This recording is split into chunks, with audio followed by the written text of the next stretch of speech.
So, welcome to a moment of clarity. Leaked text messages have revealed how the elections in the UK have been rigged over the past many years. And I'm going to get to the details of that in a second. And I'm going to talk about what that has to do with what's going on in the United States and the rigging against Bernie Sanders. But first, a little backstory, a little back history for those of you who don't really follow what goes on in British politics because they're just a tiny little country. Their empire is long gone. Why would we even talk about it? Well, they're still very important, and also they have some very good beer over there. So those are the main reasons we need to talk about this. But a little backstory. The Labour Party in Britain is kind of like the Democrats in the United States. There are definitely some differences, but there are some similarities. They basically pretend to be for the workers. They tend to care about the people more than the Conservative Party that is generally kind of like, hey, fuck the people. I want my tax money back. However, because, it's a smaller country, also they have healthcare and stuff, there are, again, some differences. But Tony Blair was kind of like the George Bush, and I realize that's now the Republican Party, but kind of like the George Bush for the UK. He was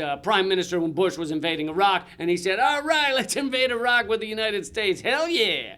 And so, really, Tony Blair, the pro-Iraq war asshole cunt face, can you say that? Oh yeah, because Britain, they're more cool with that word over there. He was the head of the Labour Party. Now, in the past many years, the Labour Party has kind of had this rift in the middle of it where you have Jeremy Corbyn on one side, which is like the Bernie Sanders side of the Democratic Party, and then you have the Blairites or the Tony Blair side of the Labour Party, which is the traditional establishment Labour Party. They are kind of like the Hillary Clinton, the DNC machine, the Clinton machine of the Labour Party in the UK. So again, there are differences, but kind of similar. So Jeremy Corbyn, the left of the farther left of the Labour Party. I mean, Jeremy Corbyn has stood for a lot of wonderful things. He is against war. He's talked about Palestinians and Palestinian rights. He's really been, like Bernie Sanders, but really better than Bernie Sanders on a lot of things. His side of the party had kind of taken over the Labour Party. It actually had energized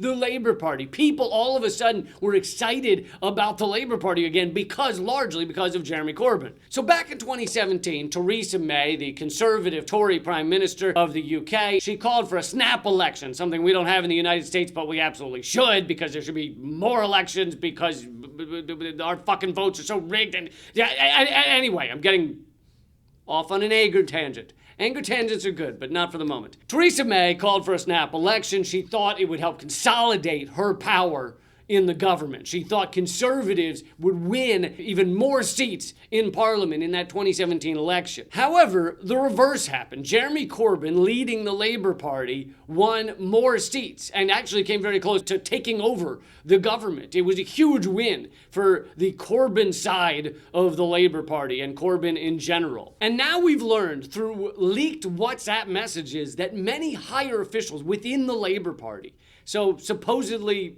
working for Corbyn, right, because he's leading the Labour Party, those higher officials were trashing him and trashing the people in the Labour Party that supported him.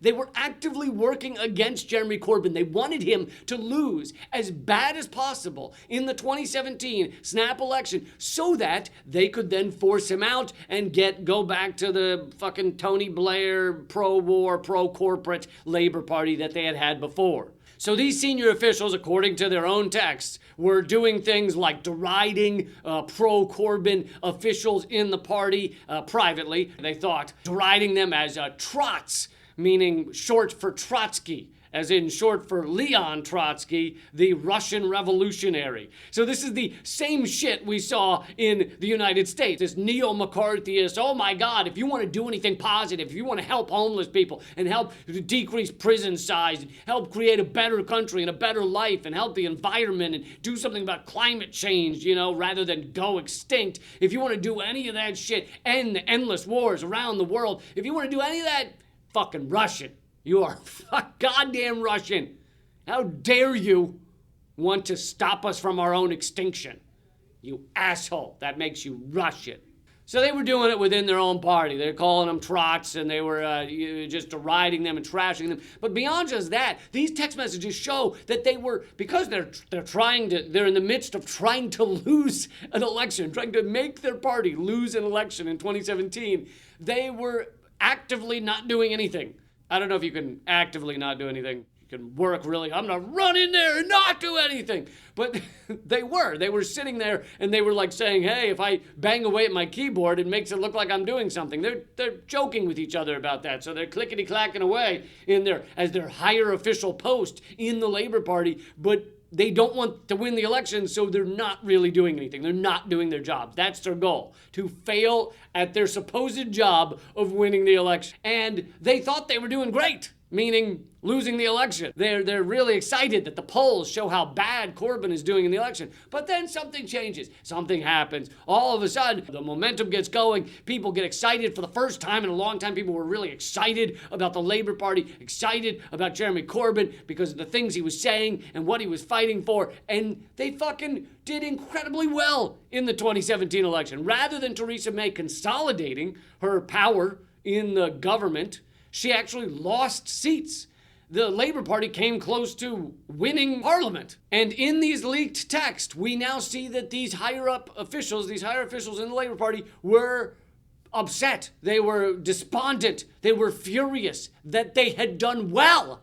They were furious their own party fucking won the election or did very well in the election. Like, that's how fucked up it was. They were inside. They were like a cancer where the body on the outside is like, hey, I'm all right. But internally, they were gutting it. They were trying to destroy Corbyn and the Labour Party so they could knock him out and get a Blairite back in there. However, long term, they did succeed, right? As the past couple of years, they've been able to wrench the Labour Party back from Corbyn, to undermine him even more, and to, go back to their fucking pro-corporate horseshit ways. So if you're in the UK, you should care about this because it's your government. If you're in the US, I'll tell you why this matters. Because it's almost identical to what happened to Bernie Sanders. Bernie Sanders was running as a Democrat. Yes, he caucused as an independent, but he was running as a Democrat in the primaries, both 2016 and 2020, and yet the party he's supposedly running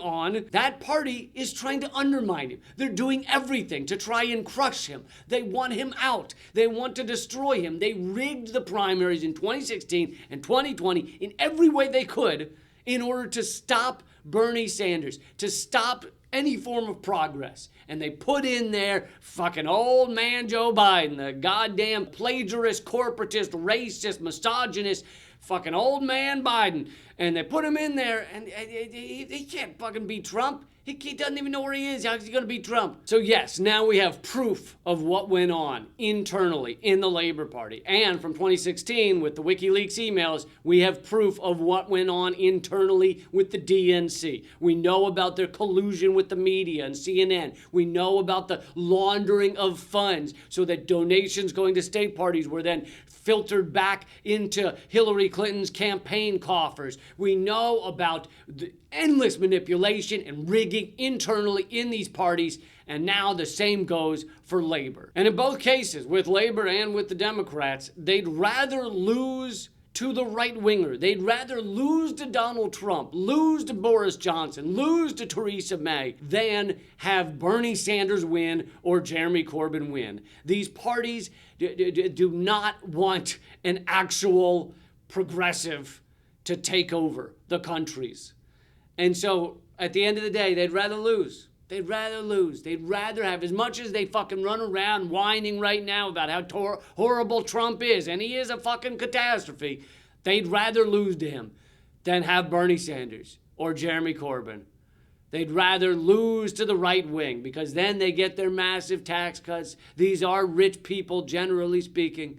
They'd get their massive tax cuts. They get their Wall Street running unfettered. They get their endless war economy, their economy built on debt, and they're fine with it. That's been your moment of clarity, but if you're sitting at home, you can get my stand-up comedy special for free now. You can stream it right now. You can just hit play and watch it, and you don't even have to give me any information. It's at leecampamerican.com. I'm not going to ask you for your email or, how many bowel movements you have a day or how long you have been staring at your dog as it sits there in the corner because you don't know what else to do during quarantine. Whether you put small sweaters or little dog booties on said dog. I'm not going to ask any of that. If you want to volunteer it, feel free to put it in the comment section, especially the bowel movement part. But, it's free to watch. Go click play. LeeCampAmerican.com.